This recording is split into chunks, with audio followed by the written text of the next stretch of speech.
Ahí está. Bien, pues en este documento vamos a ir encontrando los principales puntos que hay con respecto a la sexta edición, que era la que nos mantenía ocupados y que empezamos a dominar en una gran parte. Lo que nos va diciendo aquí, estas son las principales actualizaciones. Vean, por ejemplo, en la sexta edición solamente podíamos trabajar este tipo de letra a 12 puntos.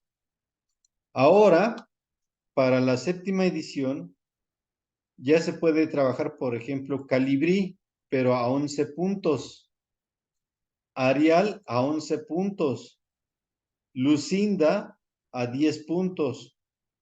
La Times New Roman igual continúa con 12 puntos. La Georgia con 11 puntos.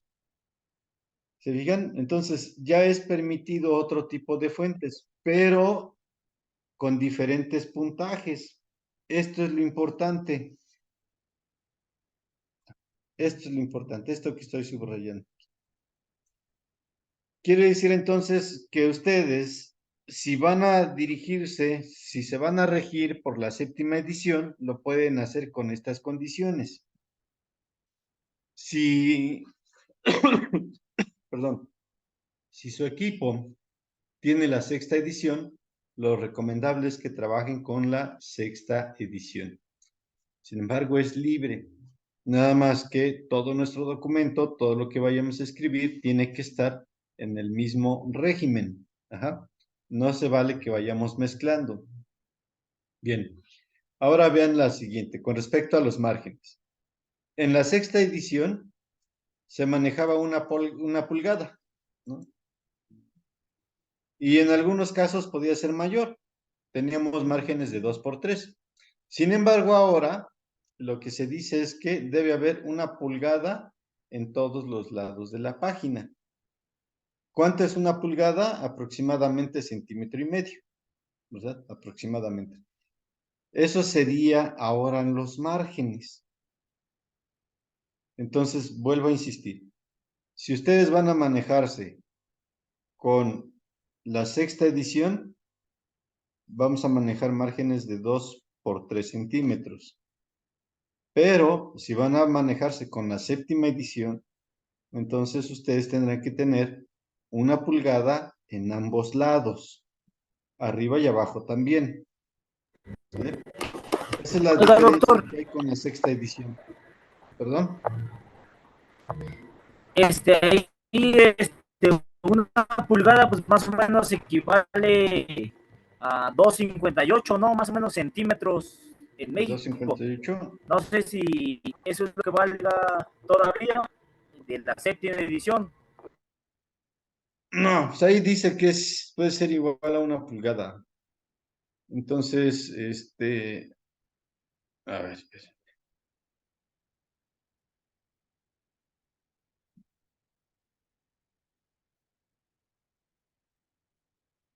A ver, ¿cuánto mide una pulgada?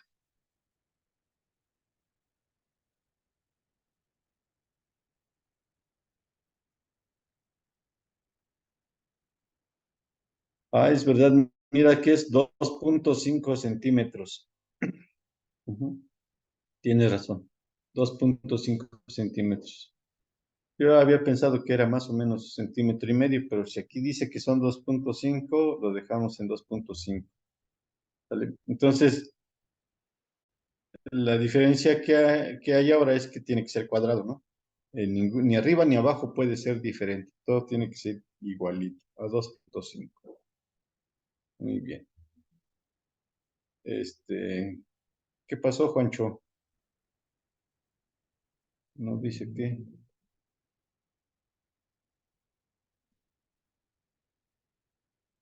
Bueno, en cuanto a la portada, en la sexta edición no tenía excepciones para un trabajo de estudiante. Ujú. Ahora dice sin running head, es decir, sin encabezado. Ajá. La negrita en el título y una línea adicional de doble espacio antes del nombre del autor. Es decir, que ahora debe ir subrayado su nombre. Y también hay diferentes instrucciones para la afiliación. Eso depende de cada universidad, de cada formato. Entonces, en la sexta edición es la carátula que yo les mandé. ¿Qué es lo que le pueden agregar nada más a esa carátula? Bueno, considerando esto, hay que dar doble espacio y hacer una línea adicional en el título y en el nombre del autor. ¿Vale? Eso es lo que se va a agregar. Pero si ustedes la quieren conservar como está, entonces quiere decir que vamos a seguir trabajando la sexta edición. Digamos como que el avance no es mucho. En cuanto al encabezado, en la portada siempre se ponía el encabezado título. Bueno, ahora se omite el título del encabezado en la portada y solamente se abrevia en las siguientes páginas si usas el titulillo. Si no, pues no.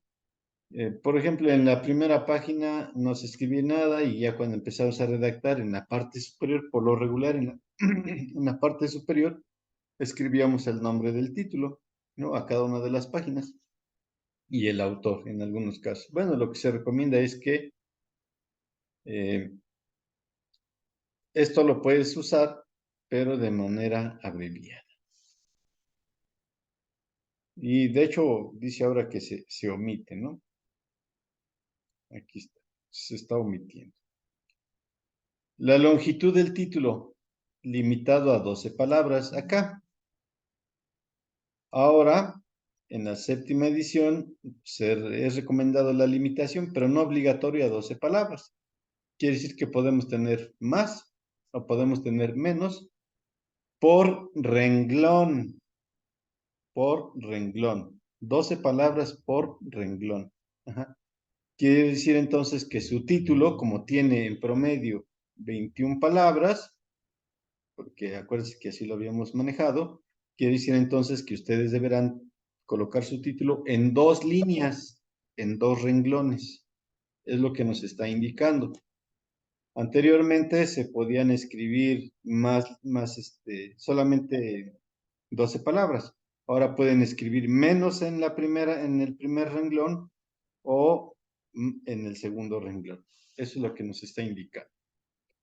Con respecto a las URL, y las doy cuando estamos haciendo nuestras citaciones, pues aquí se permitía una ruptura de manera manual, ¿no? Para eso nos íbamos a Word y ahí en Word le decíamos cómo subir la información, le dábamos por campos. Ahora es un poco distinto. No debemos insertar saltos de línea manualmente en el DOI o URL largos. Anteriormente nosotros podíamos ver que la URL se podía escribir en 2 renglones, si es muy extensa, y entonces para que se viera estéticamente, pues podíamos partir en 2 esa dirección y que quedara una parte en un renglón y otra parte en otro. Bueno, ahora no. Ahora todos deben de estar igualitos, así como están, sin espacios y no hay que cortarlos. Muy bien. De los títulos se distinguen entre mayúsculas y minúsculas de niveles 1 y 2. Esto es al momento de hacer el espaciado. Nivel 1 queda de este lado, nivel 2 queda un poquito corrido de este lado, nivel 3 otro poquito más para acá corrido. Eso quiere decir, ¿no? Entonces, el margen, luego una tabulación y luego otra tabulación. Serían 2 tabulaciones. Eso es lo que nos está indicando aquí. Bueno, en los nuevos formatos de subtítulos para los niveles 3, 4 y 5, solamente ahí es en donde va a aplicar. Y se describe el uso de subtítulos dentro de la introducción. Ajá. Todos los niveles de títulos son capitalizados como títulos. Anteriormente, los títulos y subtítulos en cada investigación se anotaba título en negritas, subtítulo sin negritas. Ahora no. Ahora te dice, todos son títulos. Ya no hay títulos ni subtítulos. Todos son títulos. Es lo que nos está indicando. Entonces ya no hay de que este sí va en negritas y esta no va en negritas. No. En la séptima edición, no. Todos son negritas. Este de la URL doy, ya lo leímos. Las citas secundarias, este es muy importante, porque anteriormente se ponía la fecha de la cita primaria, ¿no? Es decir, de donde salió el documento. Ahora se pide eso, que se incluya la fecha de la fuente primaria, y si se conoce en la fuente secundaria, ¿no? Entonces, yo voy a citar una obra primaria, ¿verdad?, de primer nivel, y después voy a citarlo, es decir, voy a decir, por ejemplo, Piaget 1956, ahora voy a decir Piaget 1956, citado en Hernández 2000, por decir algo, ¿no? Esa es la diferencia, que debo hacer la referencia en esta cita. Y antes bastaba con que pusiéramos solamente la cita primaria, es decir, de donde sale esa cita y no donde está citado. Ahora te dice no, tienes que citar. El uso de et al, cuando había muchos autores. Entonces, se citaba si había 6 o más autores,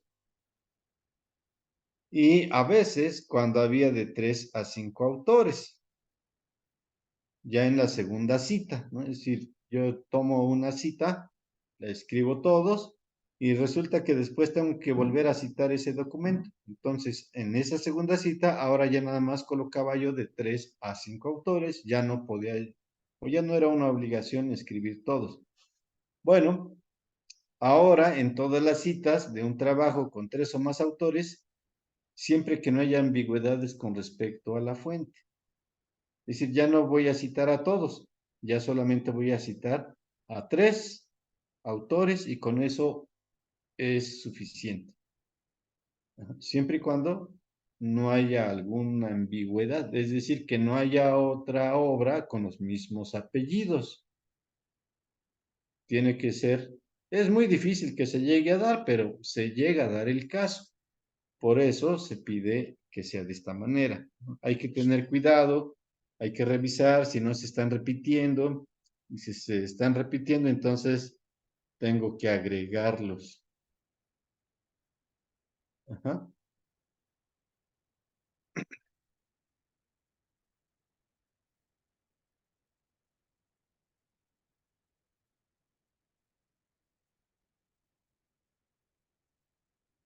Con respecto al número de autores, esto es básicamente lo que está aquí, ¿verdad? Solamente que utilizábamos el al.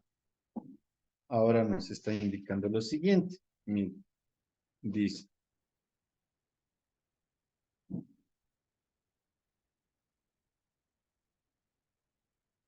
que se incluía los apellidos e iniciales hasta 7 autores incluidos. Ajá. Apellidos e iniciales. Para 8 más autores, incluya los primeros 6 autores. Inserte puntos suspensivos para que esto pueda ocurrir, ¿verdad? Es decir, que se dé una ambigüedad. Entonces, pudiéramos decir Hernández, Herón, Romero, Secundino, Altamirano, y como ya son 6 puntos suspensivos, eso quiere decir que había más autores. Ahora dicen, bueno, espérate, ¿qué crees? Que ahora vas a incluirlos hasta 20 autores. ¿Hay obras de 20 autores? Sí los hay, sobre todo en compendios de congresos, de actas de conferencia, de coordinadores de una obra, ¿no? Hacen una compilación, entonces, ¿sabes? Son muchos autores, son 20 autores o hay más. Yo me he encontrado hasta con 25, 27 autores. Y pues tienes que citar ahora a todos, ¿no? Pero podemos, dice la regla aquí, mira, dice, Incluye apellidos iniciales de 20 autores inclusive, para 21 o más autores. Incluya los primeros 19 e inserte una elipsis, pero sin la Y y el nombre del autor final. Esto es lo que se anexa ahora, para ya no escribir todos. Nada más colocamos paréntesis, la letra I, y después de cerrar el paréntesis, colocamos al autor final, el último autor de la obra. Y con esto ya estamos reconociendo la autoría de los demás. En referentes de Wikipedia o de alguna otra página electrónica, como hemos estado haciendo el ejercicio, como les enseñé, se incluía la fecha de recuperación, ¿no? Cuando consultamos ese texto. Ahora ya no se incluye la fecha de recuperación. Ajá. Pero existe la posibilidad de agregar la URL archivada. ¿Dónde está este documento? Ah, bueno, en la bibliografía, en la cibergrafía, allí las vamos a colocar. Por esa razón, ya no es necesario escribir la fecha. Sin embargo, la recomendación es que sí se utilice dentro del documento escrito y ya en la referencia bibliográfica, perdón, al revés, que se utilice dentro de las referencias bibliográficas o bibliografía consultada, pero dentro del texto allí no. Eso es lo que se recomienda para que no haya confusión. Y pues estar reconociendo que el documento alguna vez existió y que hasta esa fecha estaba disponible. ¿Por qué sucede? Que en muchas ocasiones los documentos se dejan y entonces la gente los baja, ¿no? Porque ya hay muchísima información, ya hay una saturación, ya no aguantan los hosting, eliminan esos archivos antiguos y entonces se perdió. Entonces, si quieren ustedes buscar una liga de esas, chin, ya no existe, entonces pueden decir, no, pues aquí me quisieron ver la cara de inteligente o hubo fraude o entonces no es de fiar. Ajá. Entonces, para evitar eso, se recomienda que sí se escriba la fecha de recuperación, la fecha de consulta, pero solamente la vamos a colocar en la parte del trabajo. ¿Sale? Muy bien. Antes se incluía la ciudad donde se editaba el libro. Ahora ya no es necesario. No es necesario andar buscando ahí dónde se trabajó ese texto. Hasta aquí, ¿algún comentario?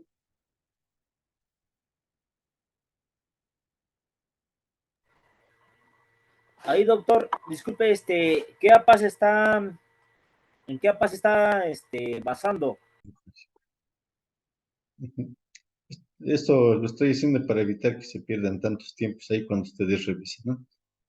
Bien, dice, todos los documentos en formato APA incluyen una portada, el texto principal y las referencias. Además, pueden incluir también elementos adicionales como resumen, tablas y figuras, apéndice y notas al final. Es decir, esto no cambia, ¿verdad? No cambia. Sin embargo, lo que te están diciendo aquí es lo siguiente, mira, podemos hacer este orden para que todo sea estructurado de la misma manera. Tenemos una portada, luego tenemos un resumen, luego tenemos el texto. Aquí va, en el texto va el capítulo 1, capítulo 2, capítulo 3, 4, 5, 6, los que salgan. Luego tenemos las referencias. Después de las referencias vamos a escribir las notas, después las tablas, luego si hay figuras y al final si es que hay un apéndice. Entonces, después de las notas, eso es lo que conocíamos como anexos. Sigue siendo, solamente que ahora le estamos llamando notas, pero son los anexos. ¿Qué va a ir en los anexos? Las notas aclaratorias, las tablas, las figuras y los apéndices que consideremos necesarios. Entonces, el esquema a entregar al final va a ser este. dentro de 2 años estaremos ya haciendo esto. Vamos a entregar nuestra portada, vamos a hacer un resumen, que ya saben cuáles son los elementos que debe tener un resumen, porque lo están ahorita buscando, están viviendo. Después vendré al texto, que serían los capítulos. Luego vendrían los anexos, que serían sus notas aclaratorias, sus tablas, las figuras que haya que referenciar y sus apéndices si fuera necesario, ¿no? Bien, vamos a ir uno por uno de esta estructura. Entonces, en la portada, dice aquí, todos los documentos escritos bajo las normas de estilo APA deben tener una portada. Todos, todos, todos, sin excepción. Y se ofrece versiones de portada. Una para estudiantes, que es donde dice aquí, donde agregamos la universidad y nombre del profesor. Y otra para profesionales, personas que envían sus trabajos para revistas académicas. Nosotros vamos a utilizar la primera. Esta es la que vamos a utilizar, la de los estudiantes. Porque en este momento no vamos a publicar. ¿Vamos a publicar? Claro que sí. Sí, sí, lo vamos a hacer. Bien, en la portada para estudiantes, dice aquí, la portada para trabajos académicos incluye el título del trabajo, que en este caso es el título de investigación suyo, los nombres del autor o los autores. Es importante que no abrevien sus nombres. No se tienen que abreviar, se escriben completitos. Por ejemplo, Andrés Manuel Jiménez Cantú. No le van a colocar Andrés M. Jiménez Cantú. No, para nada, ¿no? Tienen que estar los dos nombres completos. María Guadalupe, que sobre todo son los más comunes. María Guadalupe y a veces les ponen ma.guadalupe. No, eso ya no es posible. Tienen que estar los dos nombres completitos. A menos que en su acta de nacimiento, en lugar de María, le hayan escrito simplemente Ma. Allí sí procede. Pero si en su acta de nacimiento no está abreviado, entonces deben de escribirlo completito, sus nombres completitos, con sus apellidos. Por ejemplo, Hernández, HDZ, no, completito, Hernández, con su respectivo acento, con su respectivo acento. ¿Qué pasó, Mauricio? Doctor, en el caso de María, se debe respetar la tilde, A ver, otra vez, acentos. ¿cómo? No te escuché. En el caso de María, se debe respetar la tilde, el acento. No sé si los demás te escuchan, pero yo te escucho muy entrecortado. En el caso de María, lleva tilde. Que si María lleva tilde, sí, en la I, María, es un diptongo. Y todos los diptongos se tienen que romper para convertirlos en hiatos. Entonces, María, acuérdense, siempre la sílaba débil es la que se acentúa cuando viene acompañada de una fuerte, ese diptongo para romperlo. Sí, sí, sí, sí lleva tilde. María lleva acento. Bueno, seguimos. Una vez que hemos escrito el título, tenemos que escribir la afiliación del autor, es decir, el nombre de la universidad, el nombre del curso, el nombre del profesor para el cual se va a presentar el trabajo, y también se debe agregar una fecha y el número de página. Los documentos de los estudiantes no incluyen un encabezado a menos que se solicite por parte de la institución. Adelante, Javier.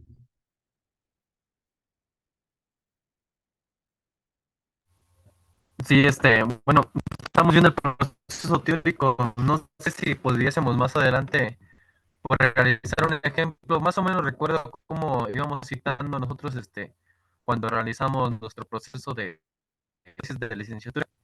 Pero ahorita no sé, bueno, como estamos viendo, o sea, manera de proceder, útil de la información. Entonces, nos sería más fácil pues realizarlo, irlo viendo cómo vamos a ir citando y pues de ahí ya digamos un ejemplo, porque hay varias formas de secarlo, ¿no? Ya sea corto o largo, en lo que son las citas. Entonces ya guardamos en nuestra libreta pues un ejemplo y ahí nos iríamos guiando para que no se nos dificulte, doctor. Sería eso una opinión. Sí, sí, sí. Eso, de hecho, yo no había pensado trabajar. Si ustedes se fijan, los he venido esperando, esperando, esperando, pero pues nomás no avanzamos, Javier. Entonces no me puedo seguir atrasando, ¿estarás de acuerdo? ¿En qué sentido los he venido esperando? En el sentido de que ya estén los antecedentes y empecemos a trabajar específicamente nuestro marco referencial para irlo haciendo en vivo y cómo se puede ir trabajando, ¿no? Pero ya con trabajos concretos, con citas específicas. Entonces, si alguien de ustedes ya tiene su cuadrito, ¿no? La tablita que hicimos la semana pasada, si ya la tiene, con esa nos vamos. Y entonces ya empezamos a hacerlo esto de un poco más evidente, ¿no? De cómo se va a ir trabajando, cómo se puede ir trabajando, cómo se debe ir citando, dónde ponerle encabezado y cosas así. Sí, eso es correcto, Javier. Pero vuelvo a insistir, pues yo los he venido esperando, esperando, pero no veo mucho avance. Entonces no nos podemos seguir deteniendo. Y lo más seguro es que vamos a terminarlo haciendo, y por eso ya les mandamos el manual, lo vamos a terminar haciendo, pues, entendiéndole, ¿no? Pero vamos a tratar de hacer algunos ejemplos. Ujú. Muy bien. Este es el formatito de la carátula para ustedes. Ustedes observen ahora que anteriormente no se numeraba la página, ahora sí se numera, ¿verdad? Aquí está, número 1. Luego viene el título del artículo, que es este. En este caso será el título de su trabajo. Luego vendrá su nombre. Después vendrá el nombre de la universidad. Después vendrá el nombre de su profesor o de su asesor y la fecha. Este es el formato. Como ustedes observan, sí hay un cambio sustantivo. Ahora, para los profesionales se hace de la siguiente manera. Ustedes observen que el título se escribe en la parte superior y va en la misma línea que el número de página. ¿Notan? Miren, aquí solamente el número de página y el título va abajo. En la otra no. Se escribe aquí el título y enfrente de ese título el número de página. Ajá. Este es el título corto. Luego tenemos el título ya completito. ¿Cómo podemos diferenciar un título corto? Por lo regular solamente escribimos la variable X, su nexo y la variable Y, ¿no? Por ejemplo, innovación y emancipación cultural. Punto. Ya tengo allí. Emancipación, digo, sí, no. Aprendizaje y emancipación, algo así dije, ¿no? Educación y emancipación, cultural. Entonces tengo ahí mi variable X, el nexo y la variable Y. Básicamente así se hace el título corto. Y ya el largo, pues ya escribimos completito el título de nuestra investigación, ¿verdad? Noten aquí cómo en el título es sin negritas, ¿verdad? Sin negritas, mientras que en el otro título, el completito, ese sí va en negritas y va a doble espacio. Después vendrá el nombre del autor y después la universidad. ¿Sí lo vemos? A ver, lo puedas, creo que ahí se ve mejor. ¿Sí? Bueno, de todos modos, ustedes tienen ahí el documento y ahí lo pueden ir visualizando. Ahora, hay otro dato importante aquí. Anteriormente iniciábamos con el apellido paterno. Ahora ya no es una obligación. Podemos iniciar con su nombre, su primer nombre. Si tienen dos nombres, segundo nombre. Si tienen tres, tercer nombre. Y después apellido paterno y apellido paterno y apellido materno. Sí, apellido paterno y apellido materno. Anteriormente no. Primero apellido paterno, luego apellido materno y sus nombres. ¿Por qué razón se hacía de esa manera?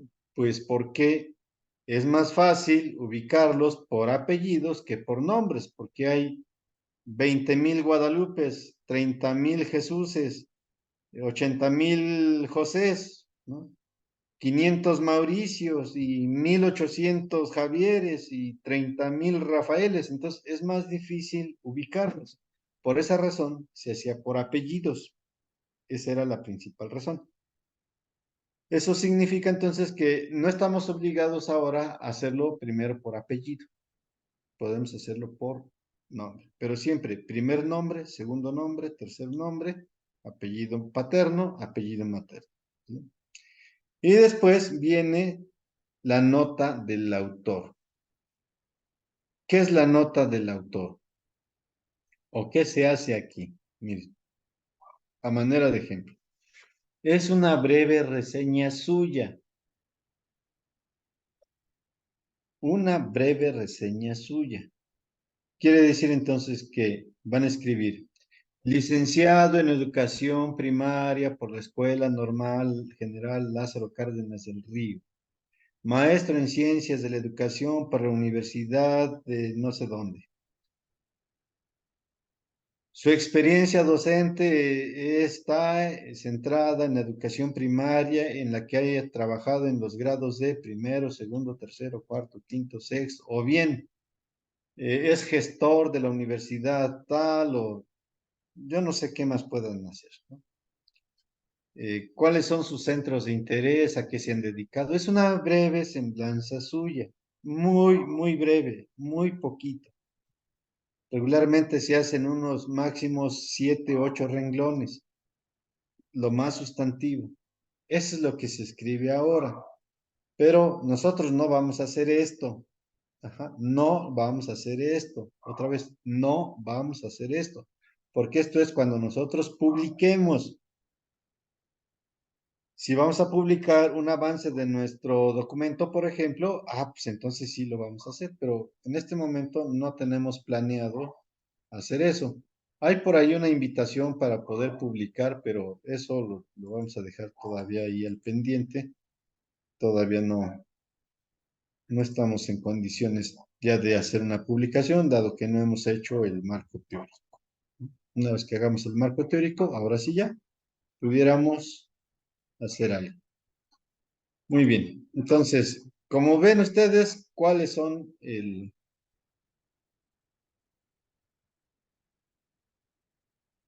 los elementos, ¿no? Ya vimos cómo es el título, que debe resumir la idea central lo más simple posible, tener un tema muy clarito. Por eso en el título breve se identifican las variables, la variable X, la variable Y y su relación, que es el nexo. Hay un título que pudiera ser explicativo por sí y por eso hemos insistido mucho en que debe tener una condición, variable X, nexo, variable Y, la temporalidad, la ubicuidad, ¿no? Y de esta manera vamos haciendo que el título por sí mismo hable y que nos referencie con otros artículos posibles, ¿no? O con otros títulos. Bien, dice aquí, ¿qué evitar en el título de tesis?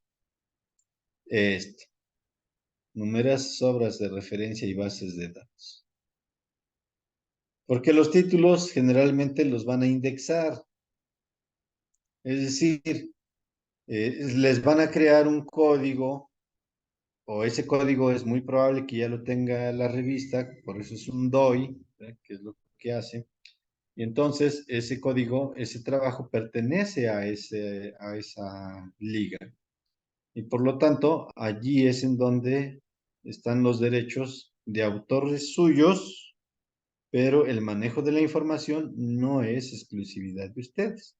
La maneja la plataforma o la manejan los mecanismos de divulgación científica que se tengan o alguna otra plataforma indexada que esté interesada y centrada en su trabajo, pues los puede hacer, ¿no? En el caso de su servidor, si ustedes observan, cuando una vez ya les hice referencia a un artículo mío que se publicó, notarán que está en diferentes plataformas y me pidieron permiso, pues no me pidieron permiso, pero una vez que yo subí ese documento a una revista indexada, esa revista indexada reconoce mi autoría, reconoce mis derechos, pero ellos son libres de subirlas a distintas plataformas o diferentes revistas especializadas, ¿no? Si ustedes revisan ese documento de qué es la investigación, está en diferentes plataformas, ¿no? Está en la plataforma original, en la revista original, donde se subió. También está en Script y no recuerdo en qué otras plataformas están, ¿no? Pues ahí está, ¿no? Muy bien. ¿Cuál es el tamaño recomendado? Dice que son 12 palabras, sin embargo, nosotros ya revisamos que son 21 palabras. Estas 12 palabras hacen relación a las líneas. El nombre del autor. Dice que la mejor manera es primer nombre, segundo nombre con iniciales y después apellidos. Es lo que ya les había comentado, ¿no? Sin embargo, vuelvo a insistir, aunque es posible hacerlo así, mi recomendación es no. Escriban completitos sus nombres, completitos. Porque si no, cuando ustedes, puede ser que alguien haga mal uso de su información y entonces ustedes no podrán reclamar porque legalmente no se permite abreviar los nombres. Esa es la diferencia. Por eso yo no estoy tan de acuerdo en esto, pero sin embargo, pues ustedes están en la posibilidad y en la disposición de empezarlo a trabajar, ¿no? Y aquí tenemos un ejemplo, mire. Dice, determinar si Pablo M. Soto es la misma persona que P. M. Soto, P. Soto o P. Morbillo puede ser difícil, especialmente cuando se cambian la institución o la universidad donde se publique el artículo, ¿no? Porque a veces puede coincidir. Entonces, entramos en problemas. Dice aquí, se sugiere también omitir todos los títulos que tengas, por ejemplo, doctor, profesor, maestro. Esto es en inglés, ¿no? PhD es doctor, PSID es psicología, doctor en psicología, EdE, doctor en educación, ¿no? Entonces se sugiere que se eliminen los títulos y solamente se coloquen los apellidos, los nombres y los apellidos. En cuanto a la afiliación institucional, bueno, pasa algo muy parecido. Cuando no tienes una filiación institucional, pues entonces simplemente tú vas a escribir, por ejemplo, docente de la escuela primaria José Benito Juárez, o el nombre que tenga, y ya, si no estás trabajando para ninguna universidad, pues no la pones y ya, ¿no? Simplemente te pones como docente de grupo y se acabó, ¿verdad? Por ejemplo, su servidor en algunos documentos, yo no quiero que me afilien a ninguna institución. Es decir, no escribo en qué universidad estoy trabajando o para qué universidades estoy trabajando. Porque al ratito me dan una patada en el trasero y solamente hice promoción de la universidad, ¿no? Pudiera ser que así lo sintiera yo. Bueno, pues, o puede ser que no me siento con tanta confianza con esa universidad, y pues entonces no quiero que me afilien a esa universidad. Es decir, no quiero que me referencien con esa universidad. Entonces simplemente me pongo como profesional de la educación o especialista en educación, o especialista en diseño curricular, o especialista en materiales, o simplemente docente frente a grupo. Y ya, con eso está resuelto el asunto, ¿no? Si no quiero que me afilie. Pero en este caso, como es un trabajo de tesis, evidentemente tiene que estar allí, ¿no? Dice, los nombres de los autores deben aparecer en el orden de sus contribuciones, centrado entre los márgenes laterales. La afiliación institucional debe estar centrada bajo el nombre del autor de la siguiente línea. Y tenemos lo siguiente. Por ejemplo, un autor sin afiliación. Agustina C. Ferreira, de la Universidad de La Plata de Buenos Aires. Dos autores con una afiliación. Carolina C. Sánchez y Carlos M. Pedraza. El primero es de la Universidad Nacional Bogotá, Cundinamarca. El otro no tiene afiliación. Punto. Tres autores, una afiliación. Carolina Sánchez, Carlos Pedraza y Joaquín Rueda. Todos estos trabajan en la universidad, en la Pontificia Universidad Javeriana. Todos ellos. Estos tres trabajan en la misma institución. Dos autores, dos afiliaciones. Carolina Sánchez, que trabaja en la Universidad de Mérida, Yucatán, y Lina Sánchez, que trabaja en la Ciudad de México, Distrito Federal. Ahora ya no se pone Distrito Federal, simplemente Ciudad de México. Cuando son tres autores y dos afiliaciones, tenemos Carolina Sánchez y Carlos Pedraza de la Pontificia Universidad Javeriana y Lina Sánchez, Ciudad de México. Dos autores trabajan en una universidad y un autor trabaja en otra universidad. ¿Vale? Hasta aquí,